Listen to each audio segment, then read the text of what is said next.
அன்பர்களே, இன்று அனுவாவி ஸ்ரீ சுப்பிரமணிய சுவாமி கோயிலுக்கு செல்கிறோம். கோவை உக்கடத்திலிருந்து நகர் பேருந்து அனுபாவிக்கு உள்ளது. மருதமலையிலிருந்து 10 கிலோமீட்டர் தொலைவிலே இருக்கிறது. நீர்வளம், நிலவளம், மலைவளம் மூன்றும் நிறைந்த தலம். வடக்கே குரு விருட்சமலை, தெற்கே அனுவாவி மலை, மேற்கே கடலரசி மலை சூழ்ந்திருக்க பசுமை பள்ளத்தாக்கில் முருகன் குடிகொண்டுள்ளார். மூர்த்தி, தலம், தீர்த்தம் என்னும் சிறப்புகளை கொண்ட தலம் அனுவாவி. அனுவாவி என்றால் சிறிய குளம் என்பது பொருள். கந்த பெருமான் வழிபாடு இராமாயண காலத்திலேயே இருந்துள்ளது என்பதை வால்மீகி இராமாயணத்தினாலே அறியலாம். ஹனுமன் சஞ்சீவி மலையை இலங்கைக்கு எடுத்து செல்லும் போது அவனுக்கு களைப்பும் தாகமும் வந்துவிட்டன. அப்போது முருகப்பெருமான் தன் கை வேலால் இந்த தலத்தில் ஒரு சுனையை உண்டாக்கி ஆஞ்சநேயருடைய தாகத்தை தீர்த்தார். அதனால் அத்தீர்த்தம் அனுமகுமரர் தீர்த்தம், அனுமார் வாவி என பெயர் பெற்று அது மருவி அனுவாவி என்று ஆகிவிட்டது. அனுமனுக்கு குமரன் அருள் பாலித்ததால் அவனுக்கு குமரன் மலை என பெயர் கொடுத்தார். தற்போது அனுவாவி மலை எனப்படுகிறது. பத்துப்பாட்டில் இந்த மலை பற்றிய குறிப்பு உள்ளது.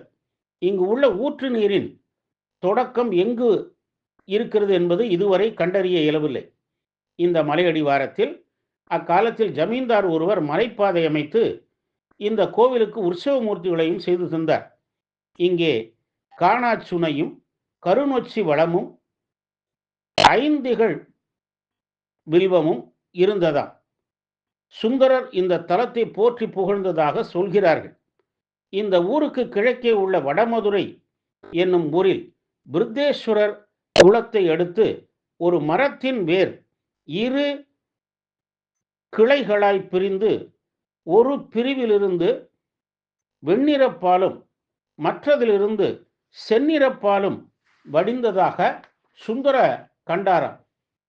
அந்த வேர் அனுவாவியிலிருந்து தலவிருட்ச மரத்தின் மீது கொடியாக படர்ந்திருந்த தாவரத்தின் வேர்கள் என்பதை அறிந்து சுந்தரர் போற்றி வழிபட்டார் என்பது செவி வழி செய்தி. விண்ணா வரங்கொடி என்னும் அக்கொடி அனுவாவி தலவிருட்சத்தில் இன்றும் படர்ந்துள்ளன. மலைச்சாரலில் சில குகைகள் உள்ளன. ஸ்ரீ சேஷாதிரி சுவாமிகள் அருள்வாக்கின்படி ஆலயம் புனரமைக்கப்பட்டது. மாமரத்தடியில் விநாயகர், அருணாச்சலேஸ்வரர் பிரதிஷ்டை செய்யப்பட்டுள்ளனர். அடிவாரத்தில் 500 படிகள் ஏறினால் கோவிலை அடையலாம். கோவிலுக்கு முன்பு இடும்பன் சன்னதி உள்ளது. கருவறையில் தேவியரோடு முருகப்பெருமான் நின்ற கோலத்தில் காட்சி தருகிறார்.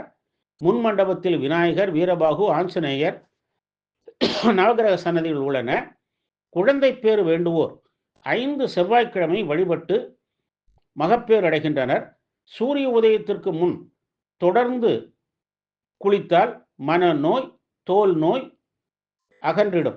முருகனுக்கு திருக்கல்யாண உற்சவம் செய்தால் திருமணப்பேறு கிட்டும். கந்த சஷ்டி, கார்த்திகை நாட்கள், தைப்பூசம், பங்குனி உத்திரம், வைகாசி விசாகம், திருக்கார்த்திகை போன்றவை இங்கு விழா நாட்கள். மனநோய், உடல் நோய்களை போக்கி இல்வாழ்வை சிறக்கச் செய்து வரமருளும் அனுவாவி ஸ்ரீ சுப்பிரமணிய சுவாமியை வழிபட்டு நற்பேறு பெறுவோமாக. வெற்றிவேல், வீரவேல்.